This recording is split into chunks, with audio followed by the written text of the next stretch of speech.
নমস্কার, কেমন আছেন সবাই?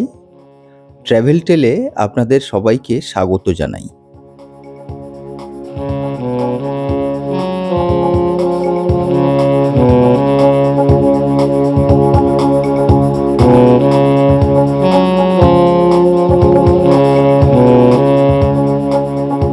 বিজ্ঞানীরা বলেন, পাহাড় প্রেমে আক্রান্ত মানুষদের আচরণ অনেক সময় নেশাগ্রস্ত মানুষদের মতোই টালমাটল হয়। যারা পাহাড়কে ভালোবাসে তারা প্রকৃতিকে সর্বদা স্বাগত জানায়। একাকিত্ব ও বিচ্ছিন্নতা তাদের বন্ধু, আর পাহাড় থেকে দূরে থাকাকালীন তারা ভীষণ কষ্ট পায়। আমার কাছে পাহাড়ে থাকা আর পরিবারে থাকা অনেকটা একই রকম। দীর্ঘদিন পর পাহাড় দেখা উত্তেজনা, আনন্দ ও প্রত্যাশা নিয়ে আসে, যা আমি বন্ধুবান্ধব বা পরিবারের সাথে দেখা করার সমতুল্য বলেই মনে করি। গন্তব্য চিত্রে, trekking stop on the Sandakphu road.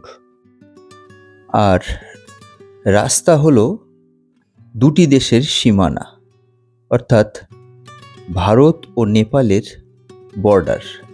ব্যাপারটা কেমন হলো? এই ধরুন, বাম দিকে খাদের দিকে তাকালেন, এটা হলো ভারত। আবার ডান দিকে পাহাড়ের দিকে তাকালেন, এটা হলো নেপাল। আর সম্পূর্ণ রাস্তাটা রক্ষণাবেক্ষণ করে পশ্চিমবঙ্গের পিডব্লিউডি। গন্তব্যস্থলের উচ্চতা সমুদ্রপৃষ্ঠ থেকে ৮৩০০ ফুট। রাস্তার দুধারে অসংখ্য বেগুনি কালারের একোনাইট প্ল্যান্ট দেখা যায়, যা হোমিওপ্যাথি চিকিৎসায় গুরুত্বপূর্ণ একটি ওষুধ তৈরিতে ব্যবহার করা হয়ে থাকে। এই বিষাক্ত ঔষধি গাছের প্রাচুর্যের জন্যই স্থানীয় ভাষায় সান্দাকপুর বা সান্দাকফু এর অর্থ পয়জানাস মাউন্টেন বা হিল অফ একোনাইট বা পয়জানাস হিল। অত্যাশ্চর্য চিত্রপট অর্থাৎ চিত্রে। দার্জিলিং জেলার সিঙ্গালীলা জাতীয় অরণ্যের মধ্যে ছোট্ট, সুন্দর ও নিঃসঙ্গ পাহাড়ি গ্রাম। আপার ও লোয়ার চিত্রে মিলিয়ে অল্প কয়েকটি হোমস্টে রয়েছে।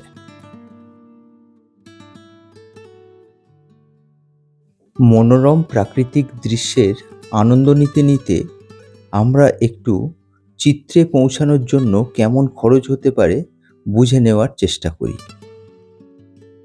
সম্ভাব্য সবথেকে কম, মাঝারি, তার থেকে বেশি, এইভাবে খরচগুলিকে সাজিয়ে স্ক্রিনে দেখানো হলো।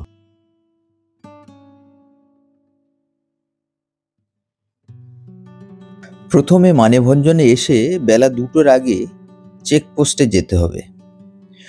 Tourist entry form fill up এখানেই করতে হবে, যেখানে সঙ্গে রাখতে হবে আধার কার্ড, পাসপোর্ট বা ভোটার আই কার্ডের জেরক্স কপি। এক কপি দিয়ে দিতে হবে আর একটা সঙ্গে রাখতে হবে, যা রাস্তায় প্রয়োজনের চেকপোস্টগুলিতে একাধিকবার দেখাতে হবে।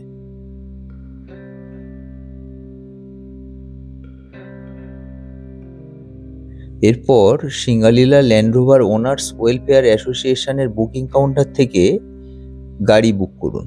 অ্যাসোসিয়েশনে অনুমোদিত 120টি গাড়ির মধ্যে প্রায় 70 বছরের পুরনো ঐতিহ্যবাহী ল্যান্ড রোভারকে বাহন হিসাবে নির্বাচন করতে পারেন। ল্যান্ড রোভার মোট 40টি। মানেভঞ্জনকে এজন্য বলা হয় ল্যান্ড অফ ল্যান্ড রোভার। মানেভঞ্জনের অর্থনীতিতে ল্যান্ড রোভার গুরুত্বপূর্ণ ভূমিকা পালন করে আসছে। এগুলিকে প্রথম আনা হয়েছিল 1958 সাল নাগাদ। দার্জিলিংয়ের সর্বোচ্চ শৃঙ্গ সান্দাকফুতে খাড়াই ও বোল্ডারের রাস্তা চলাচলে এটি অত্যন্ত সুবিধাজনক। চালানোর জন্য প্রয়োজন হয় অত্যন্ত স্কিল্ড ড্রাইভার। আমাদের ট্রেন বন্দে ভারত। দুর্গাপুজোর লাইটগুলো এখনো সব খুলে নেওয়া হয়নি। ভোরবেলা কলকাতাকে অপূর্ব লাগছে। যেন অন্য কোনো অচেনা কলকাতা। হাওড়া ব্রিজ আসতেই কেমন যেন শিহরণ লাগলো। আসলে এমন ভোরবেলায় হাওড়া ব্রিজের এমন রূপ আগে কখনো দেখা হয়নি। আমাদের খুবই পরিচিত রামদার ট্যাক্সি বলা ছিল আগের দিন।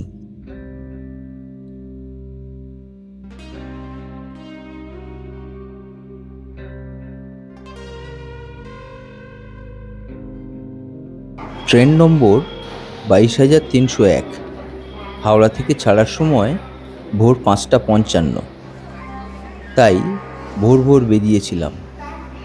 কলকাতা থেকে এনজেপি, বন্দে ভারতে এবং এনজেপি থেকে অন্যান্য গাড়িতে কিভাবে মানেভঞ্জনে পৌঁছানো হলো সেটা ডেসক্রিপশন বক্সে দেওয়া থাকলো।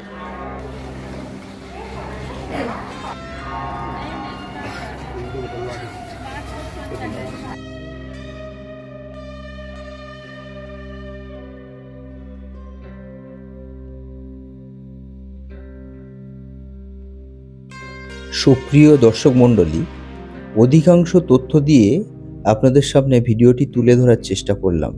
প্রয়োজনে আপনারা প্লে বা পজ করে নেবেন।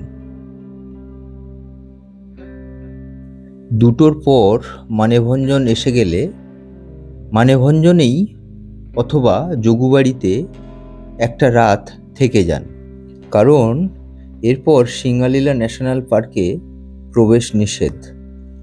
যোগুবাড়ি সংক্রান্ত যাবতীয় তথ্যের ভিডিও ডেসক্রিপশন বক্সে দেওয়া আছে। পাহাড়ের রোদ আরামদায়ক হলেও তা স্কিনের ক্ষতি করতে পারে, তাই সানস্ক্রিন, লোশন জাতীয় কিছু মেখে নেওয়াই ভালো। যাদের গন্তব্য সান্দাকফু তারা অবশ্যই অন্তত 2 রাত্রি মাঝামাঝি কোনো জায়গাতে স্টে করে নেবেন। এতে উচ্চতা ও তাপমাত্রা সংক্রান্ত ব্যাপারে শরীর অভ্যস্ত হয়ে যাবে, যাকে আমরা প্রচলিত কথায় বলি অ্যাক্লেমেটাইজেশন। এখানে এসে হঠাৎ দৌড়াদৌড়ি বা একদিনে এই গাড়িতে হলেও অনেক উচ্চতায় উঠে যাওয়ার ফল কেবল ভুক্তভোগীরাই বোঝেন। সঙ্গে রাখতে হবে কর্পূর। অল্প দমের সমস্যা হলে সময়ে সময়ে কর্পূরের গন্ধ নিলে খানিকটা রিলিফ পাওয়া যায়। প্রয়োজনে গাড়ির ড্রাইভার বা হোমস্টে ওনারের সঙ্গে কথা বলে নিন। অক্সিজেন সিলিন্ডার সংক্রান্ত যাবতীয় ব্যবস্থা তাঁরাই করে দেবেন। এ বিষয়ে হোমস্টে ওনার বা ড্রাইভার যথেষ্ট সহযোগিতা করে থাকে।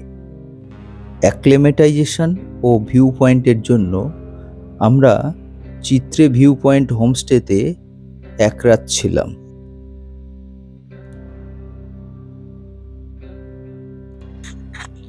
আপার চিত্রে মাত্র 1 ঘর টিবেটান ফ্যামিলি নিয়ে এই গ্রাম। শহুরে ব্যস্ততা, দূষণ, কেজো জীবন ছেড়ে আপনাদের 1 রাত্রের ঠিকানা করে নিতে পারেন আপার চিত্রের এই হোমস্টেটিতে। এখানে এই একটাই হোমস্টে আছে, তাই বুকিং আগাম হওয়াই চাই। ড্রাইভারকে বললে আপনাকে লোয়ার চিত্রের কোনো হোমস্টেতে নিয়ে যাবেন। বুকিংয়ের জন্য ফোন করলে বেশিরভাগ সময়ই নেটওয়ার্ক পাওয়া যাবে না, কারণ মানেভঞ্জন থেকে আপনার ফোন আর নেটওয়ার্ক পাবে না। খুব সুকৌশলে হোমস্টে কর্তৃপক্ষ হোয়াটসঅ্যাপ কলিং বা ভয়েস রেকর্ডের মাধ্যমে বুকিং নিয়ে থাকেন।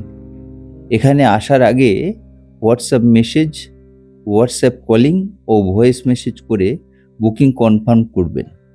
এই পদ্ধতিতেই সমস্ত বুকিং হয়ে থাকে, সুতরাং ভয় পাওয়ার কিছু নেই। চিত্রে ভিউ পয়েন্ট হোমস্টেতে লাঞ্চে থাকে ভাত, ডাল, সবজি, ডিমের কারি, হাতে তৈরি বিভিন্ন আচার, স্যালাড ও পাঁপড়। সবজি এনাদের নিজেদের বাগানে অর্গানিক উপায়েই তৈরি। রাতে থাকে ডিমের পরিবর্তে চিকেন, যা পাহাড়ি স্টাইলে তৈরি। এছাড়া আপনার অনুমোদন সাপেক্ষে ভাত বা রুটি, ডাল, সবজি, স্যালাড, পাঁপড়, আচার ইত্যাদি। বিকেলে থাকে চা সহযোগে পকোড়া, আর সকালে চা, পুরি, ঘুগনি বা আলু কারি ও অমলেট। পূর্ণিমার সময়ে কখনো এলে রাত্রেবেলা এক্সট্রা মজা। তবে পরের দিন মজা নেবার জন্য রাত্রে তাড়াতাড়ি খেয়ে নিয়ে শুয়ে পড়ুন। কর্তৃপক্ষকে অনুরোধ করলে বাগানে ফাঁকা জায়গায় টেন্টের ব্যবস্থা করে দেয়। বাথরুম অ্যাটাচড, কমোড, বালতি, মগ ও বেসিন। হোমস্টের ব্যালকনি থেকে খুব সুন্দর ভিউ পাওয়া যায়। ছাদও আপনাকে আরও সুন্দর ভিউ দিতে পারে। চিত্রেতে থাকার জন্য আরও একটি হোমস্টের বিবরণ স্ক্রিনে দেওয়া হলো।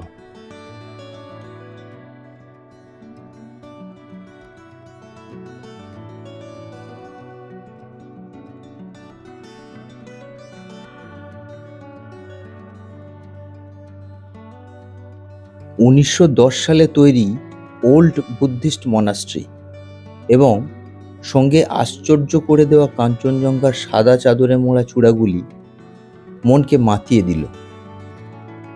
হাতে সময় নিয়ে মনাস্ট্রি চত্বরের গেট পর্যন্ত পায়ে হেঁটে যাওয়া জীবনের একটা সুন্দর সংগ্রহ হয়ে থাকবে। মনাস্ট্রি পর্যন্ত যাবার আগেই মোট 8টি স্তূপা পরপর দেখতে পাওয়া যায়।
শরীরকে ছুঁয়ে মেঘ, রোদ্দুর, বৃষ্টি কি যেন বার্তা দিয়ে যায় বারে বারে।